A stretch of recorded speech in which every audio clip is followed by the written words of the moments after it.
Republic of Armenia. In a very moving statement, Catholicos of all Armenians, Vehapar Vasken I of blessed memory, reflected upon this time by saying that in 1915 was the crucifixion of the Armenian people. But like our Lord Jesus Christ rose from the dead 3 days after his crucifixion, the Armenian people found their resurrection 3 years later on May 28th, when they created a little nucleus of a state near Yerevan, which would become the hope and focal point of the Armenian people who had suffered genocide. This year, in that same spirit of rebirth, the Armenian nation will proudly celebrate the victorious battle at Sardarabad and honor a historic expression of its sovereignty by marking the 100th anniversary of the establishment of the first Armenian Republic since 1375. It is this same spirit that has given life to an independent Armenian Republic, a vibrant and prosperous diaspora, and generations of Armenians whose demands for justice have echoed in the streets, courts, and the ears of Turkish deniers around the globe for over a century. Today, Armenia is indeed a beautiful and dynamic country with a rich cultural and religious heritage, overflowing with an intelligent, educated, enterprising, and creative people.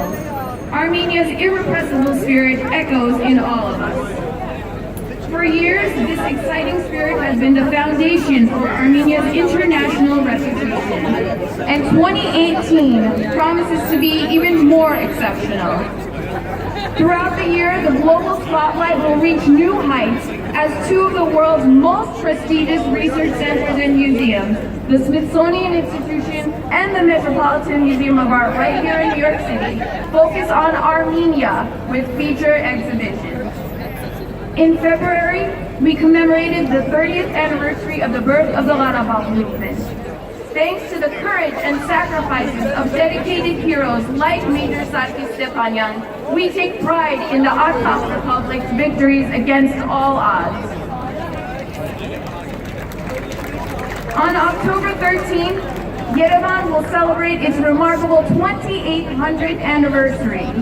And at the same time, the capital will host over 50 heads of state and government. As the young ones get tired, the flags start waving. International summit ever held in the nation, La Francophonie. Such strength, such endurance. Not wavering, but waving. Of Turkey's failure to erase the Armenian people. Let us stand tall and proud in the face of all our historic global achievements.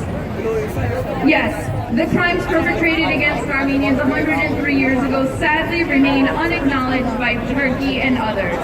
A crime that has denied generations of Armenians the right to live on our historic lands, a fair trial for acknowledgement, and the right to mourn in peace.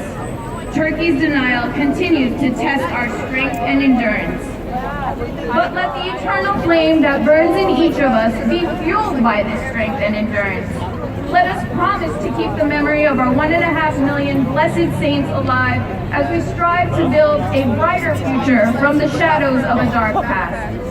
Let us promise to celebrate our blessed ancestors who violently perished for our faith and fatherland, forever upholding the promise to defend the same religious freedom and ethnic identity for which they sacrificed. Let us vow to come together as one nation, one people, and enter a new era of our flourishing nation's struggle for justice and retribution. Let us be proud of the progress that we have witnessed as a nation, stand firm in our belief in joining our forces as a diaspora with our homeland, for the prosperity and strengthening of Armenia, Artsakh, and together, as a global Armenian nation, be ready to meet all the demands and challenges the future presents. Together, Sireli Hayed, let us chart a new course toward greater prosperity in the next century. Thank you. Thank you, Natalie. Brian Arzuni is the Executive Director of the Armenian Assembly of America, where he has spearheaded efforts and rallied congressional and community support for the Armenian Genocide Resolution. Arzuni has also served as legislative counselor to former Congressman Michael Billy Krakis, Vice Chair of the Energy and Commerce Committee, where he handles numerous legislative issues. Brian?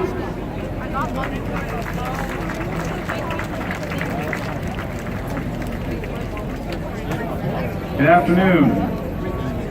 April is not just a historical event where the very existence of the Armenian people was threatened 103 years ago. It was only just 2 years ago this month that Azerbaijan launched a brutal attack against Artsakh and Armenia, killing innocent civilians. Today, as we gather here, there are reports that Azerbaijan has sent more tanks to the line of contact. And we know there were attempts to sell attack helicopters to Azerbaijan in violation of U.S. law. At the same time, Azerbaijan continues to target kindergartens in Armenia's Tavush region. Kindergartens, can you imagine? It's outrageous. And it is up to all of us to help in any way that we can. As we commemorate the Armenian genocide together and pay tribute to the martyrs, we renew our commitment to their legacy in the hope of a bright future for all Armenians. It is up to all of us.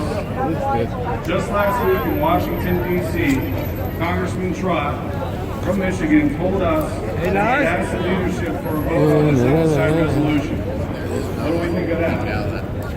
Yes? You know what? The national impact of thousands gathered here across the country.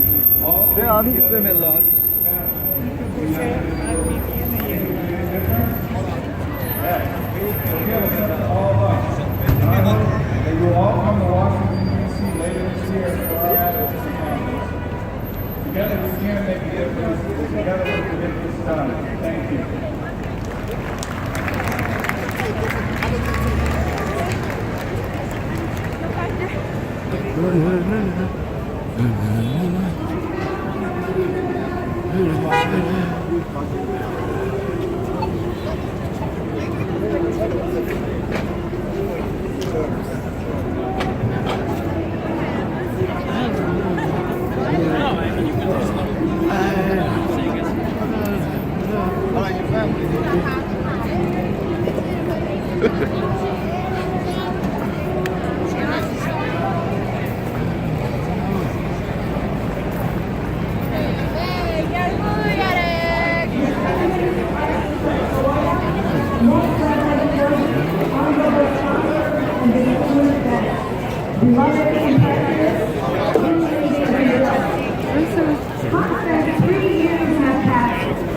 The premeditated, cold-blooded, brutal, inhumane acts of genocide, the first of the 20th century, that was inflicted on the Armenian people by the Ottoman Turks and their descendants. All this under the watchful eye of the civilized world and the so-called international community, and with the help of some of them and the plain silence of others. Today, our thoughts are especially with the many countries across the globe, from Aleppo to New York, from Romania to Argentina and beyond. Countries that took in and provided safe haven to the helpless Armenian refugees and survivors of the genocide. We say thank you.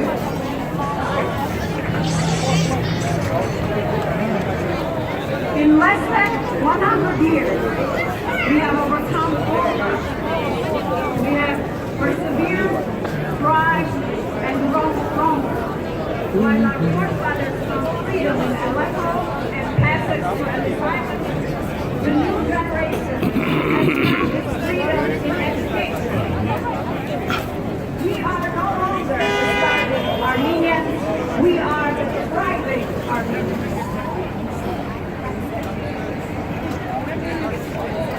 What the Armenian people have done since then is totally unacceptable, inexcusable, and calls for serious action above and beyond the leaders and appreciated acknowledgement of the genocide by the world.